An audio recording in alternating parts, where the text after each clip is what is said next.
Good morning. It's 10 a.m. on Sunday, March 20th, and I'm where I'm supposed to be, but you're not, because, of course, we have suspended worship services through the month of March. But I don't want the congregation to be left without some measure of spiritual encouragement during this time, so I'll be recording the sermons of our Lent Series and making them available on our website. Many thanks to Karen Ward and Bob Howard for their technical assistance to make this possible. Even though we will not have the music and the children and the rich fellowship of being together, I hope you'll find these recorded messages helpful. Videotaping the sermon is with some limitations. For one thing, with our equipment, we can get a better quality recording if I don't move around. And of course that cramps my style. Moving back and forth across the chancel helps me feel engaged or more engaged with the congregation. So we may lose some of the life of the sermon, but the content will be here, and I will offer what I have as best as I can, even if I have to be still. I'll preach from a sitting position after the example of Jesus. My hope is that this more conversational approach will be a better way when we're doing a recording. In our Lent series, in our journey to Easter, we're looking at some of the significant events in the life of Jesus that either directly or indirectly point to the last week of his life, his suffering and his death, and eventually the culmination of the story on Easter Sunday. Today we have a familiar story from the Gospel of John. I'm reading John 4, verses 3 through 29. He, Jesus, left Judea and started back to Galilee. But he had to go through Samaria. So he came to a Samaritan city called Sychar, near the plot of ground that Jacob had given to his son Joseph. Jacob's well was there. And Jesus, tired out by his journey, was sitting by the well. It was about noon. A Samaritan woman came to draw water, and Jesus said to her, "Give me a drink." His disciples had gone to the city to buy food. The Samaritan woman said to him, "How is it that you, a Jew, ask me for a drink, a woman of Samaria?" And in parentheses it says, "Jews do not share things in common with Samaritans." Jesus answered her, "If you knew the gift of God and who it is that is saying this to you, 'Give me a drink,' you would have asked him, and he would have given you living water." The woman said to him, "Sir, you have no bucket, and the well is deep. Where do you get that living water? Are you greater than our ancestor Jacob, who gave us the well, and with his sons, his flocks, drank from it?" Jesus said to her, "Everyone who drinks of this water will be thirsty again. But anyone who drinks the water that I give will no longer thirst. The water that I give will become to them a spring of water, gushing up to eternal life." The woman said to him, "Sir, give me this water, so that I may never be thirsty or have to keep coming here to draw water." Jesus said to her, "Go call your husband and come back." The woman answered him, "I have no husband." Jesus said to her, "You are right in saying, 'I have no husband,' for you have had 5 husbands, and the one you have is not your husband."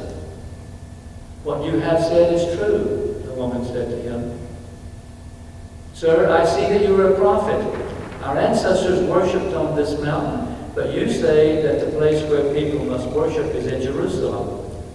Jesus said to her, "Woman, believe me, the hour is coming when you will worship the Father neither on this mountain nor in Jerusalem. You worship what you do not know. We worship what we know, for salvation is from the Jews. But the hour is coming, and is now here, when the true worshipers will worship the Father in spirit and in truth. For the Father seeks such as these to worship him. As I stop at this point to encourage you not to get lost in the reading, because it goes through a lot of detail. But I continue now. God is spirit, and those who worship him must worship in spirit and truth. The woman said to him, I know that Messiah is coming, Messiah who is called the Christ. When he comes, he will proclaim all things to us. Jesus said to her, I am he, the one who is speaking to you. Just then, his disciples came. They were astonished that he was speaking with a woman, but no one said, what do you want, or why are you speaking with her? Then the woman left her water jar and went back to the city. She said to the people, come and see a man who told me everything I have ever done. He cannot be the Messiah, can he? Let us pray. Gracious God, we thank you for this good day. Help us do good with it. We pray in Jesus' name. Amen. When I was a boy, growing up in North Carolina, public water fountains were segregated. There were fountains for whites and a separate fountain for coloreds. When I was 17, a senior in high school, I gave a sermon on Youth Sunday at the Presbyterian Church, of course. To begin that sermon, I said, I wanted to talk about the sin of racism. Immediately, several people got up and walked out of church. When I asked our pastor what I had done wrong, he said, you crossed the line. At Sycamore, on his way to Easter, Jesus crossed the line. The story of the woman at the well is a familiar one to most churchgoers. The setting is an old landmark known as Jacob's Well. Here, weary travelers would stop for water and rest. Jesus and his disciples stop there, and the disciples go grocery shopping. While Jesus is resting by the well, he encounters a woman of Samaria. The conversation that ensues will have far-reaching impact on the life and ministry of Jesus. For most people who are familiar with this story, the most remembered part of the story is that about the husband. Jesus asks the woman about her husband, knowing that she had had 5 husbands and that she is currently living with a 6th man without the benefit of marriage. Here's the interesting thing. The part we most remember has nothing to do with the point of the story. We could omit those verses about the husband, and nothing of significance of this encounter is lost. Jesus says nothing about marriage or divorce or living with someone who is not your spouse or husband or wife. So if we don't get distracted by the husband and the material around the husband, we have a rather succinct story of a conversation Jesus has with this Samaritan woman. Here's how the story flows. Jesus asks for a drink of water. The woman is surprised that Jesus would ask her for water. They talk about living water. The living water that Jesus offers. They discuss the right way to worship. Jesus identifies himself as the Messiah. The disciples return from their trip into town, and they're astonished that Jesus is talking with a woman. The woman returns to her village, wondering if this man could really be the Messiah. Now, every point of the story points back to the exchange at the beginning. The woman asked Jesus, "How is it that you, a Jew, would ask a drink of me, a woman of Samaria?" If you had been there, if you had been a church-going Jew at Jesus' time, you would have been shocked beyond sensibility. A Jewish man in the first century would never have a public conversation with a woman. It just wasn't done. So Jesus crosses the line. He could not have made a more socially unacceptable blunder. With this conversation, Jesus initiated a public scandal that would have not only been unethical, it could also have been dangerous. The woman knew immediately what Jesus had done. "How is it that you, a Jew, would ask a drink of me?" Clearly, she is alarmed. She is confused. How could this be? But more importantly, she is probably also very frightened. You can almost see her looking around to see if anyone else heard it. This was a violation of the rules of public discourse.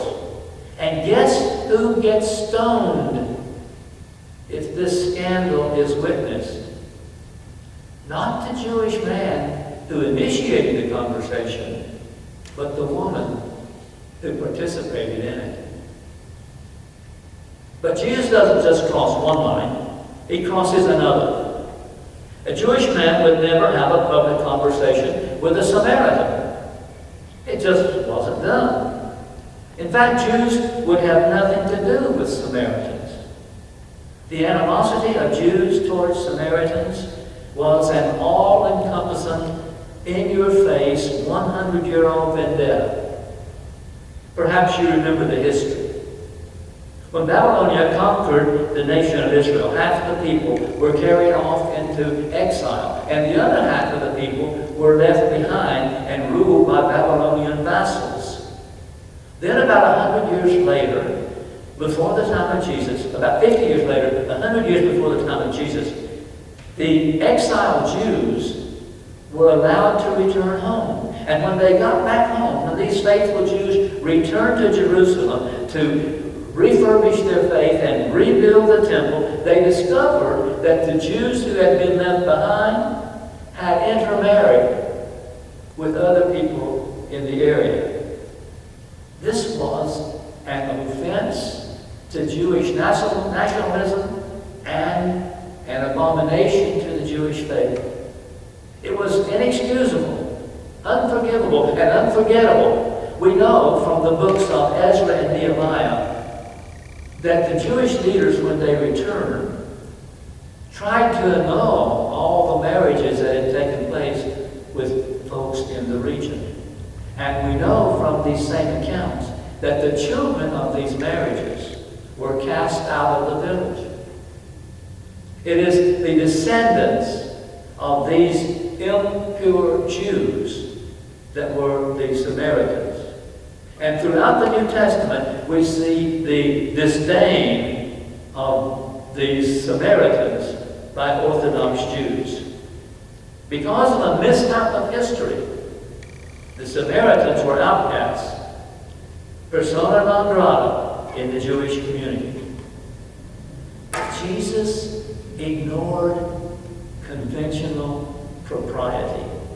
He not only talked to this Samaritan, he asked her for help. He asked for a drink of water. I mentioned the parenthetical comment following verse 9. Jews do not share things in common with Samaritans. Most biblical scholars believe that this parenthetical insertion here is a note that recognizes that the Samaritan woman hesitating to give Jesus a drink meant that she would have to offer him a drink from a common water dipper, thus sharing the water dipper she used with Jesus. Our segregated water fountains in the 50s and 60s, the fountains marked whites and colored, would be a direct parallel. Now, A Jew would never have a public conversation with a woman, period. And a Jew would never have a public conversation with a Samaritan, male or female. But if one did somehow sneak up, away, or out from the public eye and had a conversation with a Samaritan, if you were so brazen, if you were willing to break all the rules of social, religious, and political discourse and enter into such a conversation, you certainly would not talk about theology. You wouldn't talk about religion. You wouldn't talk about church. You might talk about the weather, your grandchildren, but you wouldn't dare discuss the law and the prophets. You wouldn't talk with this Samaritan about the proper way to worship or the identity of the Messiah. Yet that is what Jesus did. Here Jesus crosses a third line. Not only does he ignore the constraints of social interaction, he draws this Samaritan woman into a conversation that would have been expressly limited to the highest educated Jewish men in the synagogue. But there is more. Not only does Jesus discuss theology with this outcast, he offers her the living water. He includes her in the offer of salvation. He offers her what had, for 1,000 years or more, been reserved for Orthodox Jews. Everyone who heard this conversation, including the disciples, would have been whispering, heresy. Heresy, you remember, is another offense so damning that it would lead to stoning. So when Jesus stopped at Sychar on his way to Easter, we began to see why he would become so unpopular. He simply had no respect for the restraints of modern society. He was breaking long-established rules. He was being heretical in his teaching. Next week, we'll see how this conflict escalates. And later, in Jerusalem, this animosity would contribute to the trial, conviction, and crucifixion of Jesus. But there's more here than a history lesson. Let us be reminded that we must read the Bible with this question in mind. What does this story say to me? What is the message for us today? Let us be reminded, we too have rules of engagement. Oh, they're not as widely spread or as commonly known or written down anywhere, but we have our rules of engagement. We have our social prejudices. We have our fixed traditions and beliefs. And I suspect that Jesus would encourage us to bend the rules a bit, to go beyond conventional norms, and to sit down with one of today's outcasts. Maybe even ask her or him for a cup of water. Maybe even be willing to share the same cup. Someone we would never be seen with. Someone with whom we would risk a public scandal. I think the message for today is simply this. We should be very careful when we draw lines of distinction between us and others. Because Jesus had this habit of crossing the line. Thanks for listening.